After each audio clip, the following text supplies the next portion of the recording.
Hello friends, स्वागत है आपका मेरे YouTube channel the pharma Galaxy में।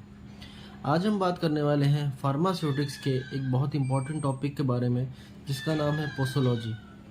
इसमें हम पढ़ेंगे पोसोलॉजी क्या होती है और कौन कौन से फैक्टर्स पोसोलॉजी को अफेक्ट करते हैं। तो वीडियो को एंड तक ज़रूर देखिएगा। वीडियो अच्छा लगे तो लाइक और सब्सक्राइब ज़रूर करिएगा। तो चलिए वीडियो को शुरू करते हैं।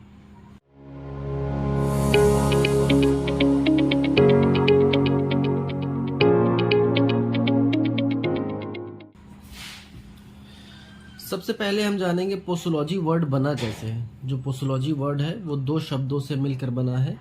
पहला पोसोस, दूसरा लॉगस। पोसोस और लॉगस से मिलकर बना है पोसोलॉजी। इनका मतलब क्या होता है? पोसोस का मतलब होता है हाउ मच और लॉगस का मतलब होता है साइंस या फिर स्टडी। मतलब कौन सी चीज़ कितनी देनी है इसके बारे में स्टडी करना, इसके बारे में अध्ययन करना क्या होता है? Posology.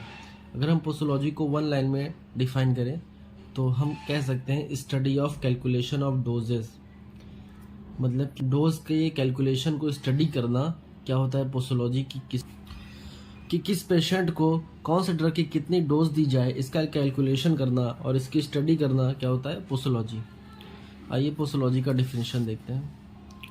Posology is a branch of medical science which deals with dose और quantity of drug which can be administered to the patient to get the desired pharmacological action. Posology एक मेडिकल साइंस की शाखा है जिसके तहत हम ये तय करते हैं कि किस पेशेंट को कितने मात्रा में वो ड्रग दी जाए कि हमें जो फार्माकोलॉजिकल एक्शन है वो सबसे बेहतर मिले, सबसे अच्छा मिले। अब यहाँ क्वांटिटी की बात आ गई, मतलब यहाँ क्या बात कर रहा है? डोज की बात कर रहा है कि किस पेशेंट को कितने डोज में वो ड्रग दी जाए कि उसका फार्माकोलॉजिकल एक्शन जो है वो सबसे अच्छा है, जो हम चाह रहे हैं एक्शन वही एक्शन आए। अब जो डोज होता है वो फिक्स नहीं होता।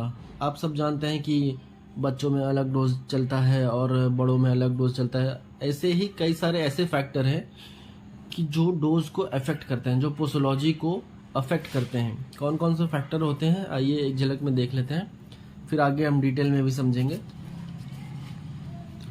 एज हो गया, सेक्स हो गया, बॉडी वेट हो गई, रूट ऑफ एडमिनिस्ट्रेशन हो गया, टाइम ऑफ एडमिनिस्ट्रेशन हो गया, इन्वायरमेंटल फैक्टर हो गया, इमोशनल फैक्टर हो गया और सिनर्जिज्म, एंटागोनिज्म और भी कई सारे होते हैं। तो चलिए वन बाय वन हम देखेंगे कि ये सारे फैक्टर्स कैसे पोसोलॉजी को अफेक्ट करते हैं। पहला और सबसे कॉमन फैक्टर है एज, यानी उम्र। सब जानते हैं कि बच्चों में और जो बहुत ज़्यादा ओल्ड पीपल हैं उनमें कम डोज इस्तेमाल होता है, मतलब उनको कम डोज दिया जाता है, और जो एडल्ट है उनमें ज़्यादा डोज दी जाती है।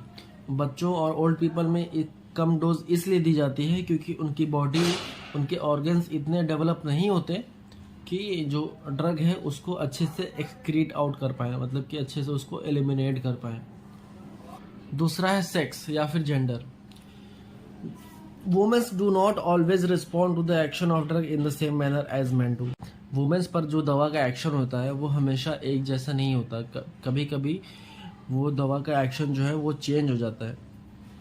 जैसे मॉर्फिन और बार्बिटूरेट जो है वो सेडेटिव है, लेकिन कभी कभी ये जो है वुमेन्स में एक्साइटमेंट प्रोड्यूस कर देते हैं सेडेशन के पहले। स्पेशल केयर इनमें तब दी जाती है कि जब वुमेन्स में प्रेगनेंसी चल रही हो या फिर मेंस्ट्रुएशन चल रहा हो, लैक्टेशन चल रहा हो। इन सब वजह से डोज जो है वो ऊपर नीचे हो सकता है।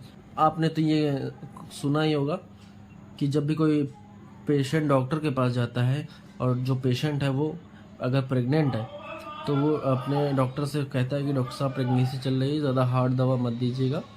तो इसीलिए होता है कि वो उसका असर जो है वो फीटस पे ना जाए, वो मदर तक ही रहे। तीसरा है बॉडी वेट। बॉडी वेट भी एक बहुत बड़ा फैक्टर है फ्रेंड्स, जो डोज को अफेक्ट करता है। जैसे मान लीजिए दो एडल्ट हैं, जैसे मैंने एज में बताया कि बच्चों में अलग डोज दी जाती है, एडल्ट में अलग डोज दी जाती है।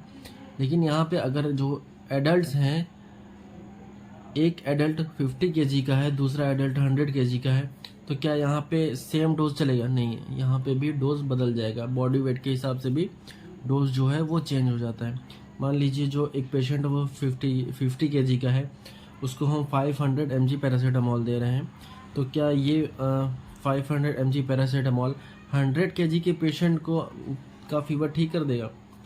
ठीक कर सकता है, कर भी देगा, लेकिन उतना इफेक्टिवली नहीं कर पाएगा जितना इफेक्टिवली वो 50 kg के एडल्ट में वो कर रहा था। तो यहाँ पे डोज उसका बढ़ाना पड़ेगा। पैरासीटामोल का डोज हमें 650 mg करना पड़ेगा, तब जाके उसमें वो अच्छे से इफेक्ट आएगा। चौथा है रूट ऑफ एडमिनिस्ट्रेशन।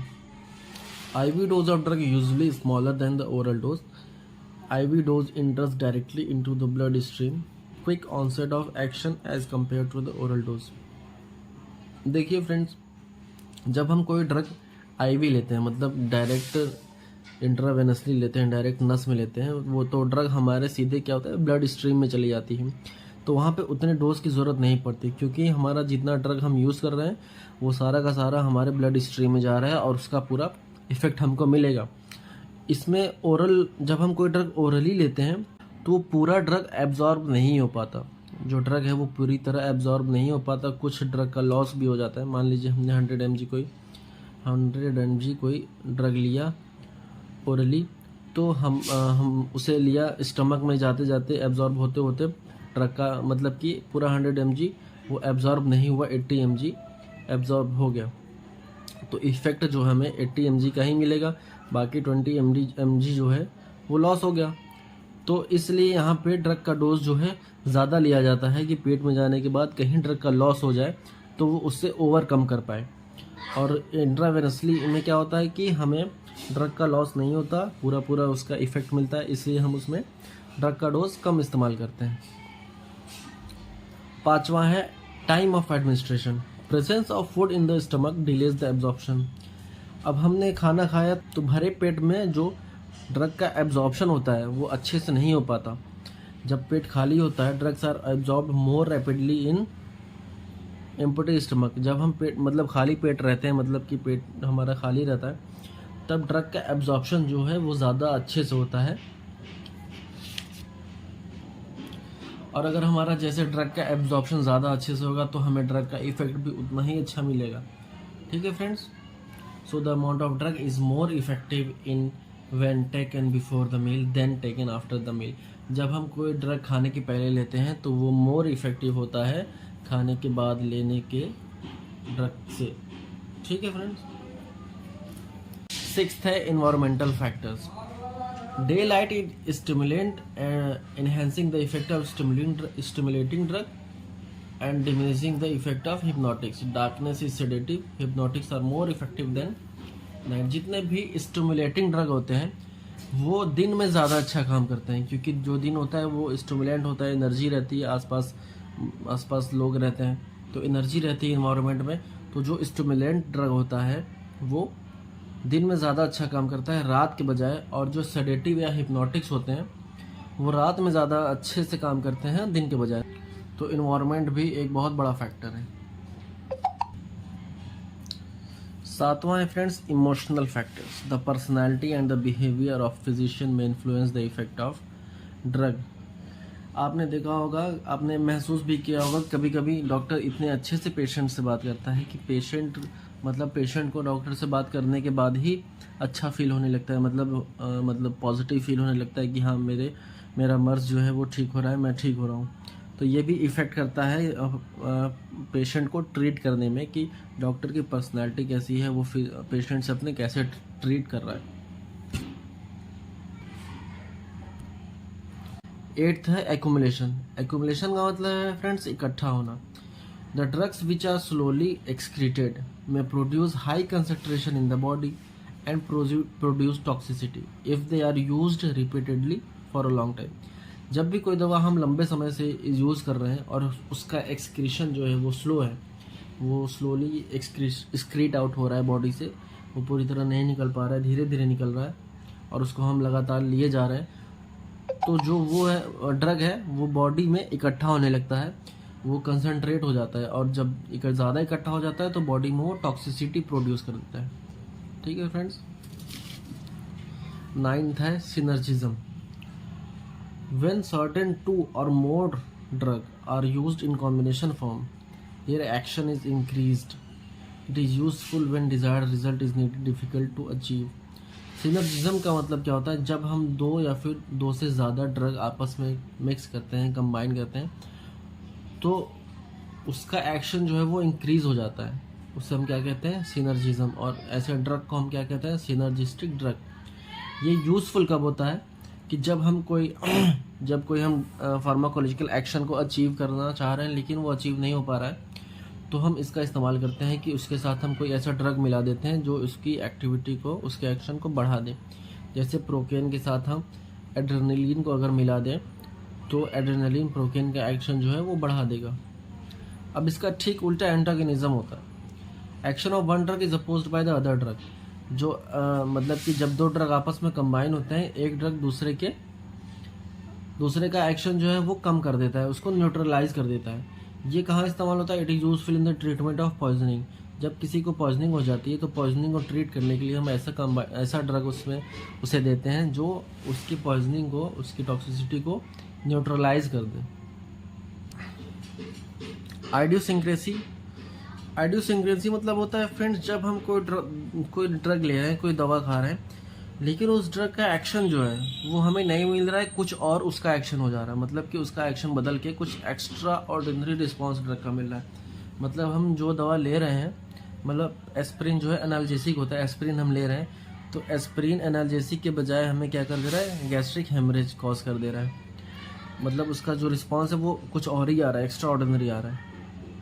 ठीक है, अब मॉडर्न वर्ड में इसे एलर्जी भी कह सकते हैं।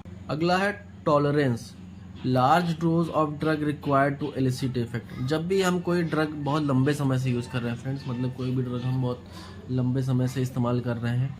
एक एग्जांपल ले लीजिए फ्रेंड्स, मान लीजिए कोई भी पेशेंट ऐसे ही एज्यूम कर लीजिए कि कोई पेशेंट रोज़ पैरासीटामोल 500 mg ले रहा है, ठीक है, उसे बुखार नहीं है फिर भी वो लगातार उसको लिए जा रहा है। तो जब उसे फीवर आएगा, क्या 500 mg में उसका फीवर ठीक हो जाएगा? नहीं, क्योंकि उसकी बॉडी जो है वो टॉलरेट कर गई है 500 mg को। अब हमें बुखार ठीक करने के लिए डोज को क्या करना पड़ेगा, बढ़ाना पड़ेगा। जो लार्ज डोज उसे देना पड़ेगा, मतलब डोज को बढ़ाना पड़ेगा, तब जाके उसका फीवर ठीक हो पाएगा। क्योंकि हमारी बॉडी जो है वो 500 mg को टॉलरेट कर गई है, मतलब उसकी आदी बन गई है। ठीक है, अगला है tachyphylaxis. Drug administered repeatedly, short interval receptor get blocked. Tachyphylaxis क्या होता है, जब भी कोई हम ड्रग थोड़े समय पे इस्तेमाल कर रहे हैं, मतलब कोई भी ड्रग हमने लिया, अगर जैसे हमने एग्जांपल पैरासीटामोल, फिर से पैरासीटामोल ही देखिए, क्योंकि ज़्यादातर स्टूडेंट पैरासीटामोल को जानते हैं, समझते हैं। मान लीजिए कोई पेशेंट है, वो उसको फीवर है, उसने पैरासीटामोल लिया लेकिन उसका फीवर ठीक नहीं हुआ, तो उसने 2 घंटे बाद फिर से पैरासीटामोल ले लिया, फिर भी नहीं उतरा, तो उसने कहा कि एक और खा लेते हैं, फिर उसने एक पैरासीटामोल ले लिया। तो बार बार लेने से क्या होता है, जो हमारे रिसेप्टर होते हैं वो ब्लॉक हो जाते हैं। मतलब कि अगर हम शॉर्ट इंटरवल पे बार बार तो लेंगे, एक बार हमारा रिसेप्टर उसे रिसीव कर लेगा, 2 बार कर लेगा, लेकिन ऐसा नहीं कि बार बार वो रिसीव करता चला जाएगा। रिसेप्टर सारे जो हैं वो ब्लॉक हो जाते हैं, मतलब कि जो पहले खाया था उसी में वो बिजी हैं, तो फिर अगला वो कैसे रिसीव करेगा, नहीं कर पाएगा। तो यहाँ पे रिसेप्टर जो है वो ब्लॉक हो जाते हैं बार बार शॉर्ट इंटरवल पे ड्रग लेने की वजह से, जिसे हम टैकीफाइलेक्सिस कहते हैं। तो कैसा लगा ये वीडियो मेरा फ्रेंड्स? वीडियो अच्छा लगे तो लाइक और सब्सक्राइब ज़रूर करिएगा। मिलते हैं अगले वीडियो में, धन्यवाद।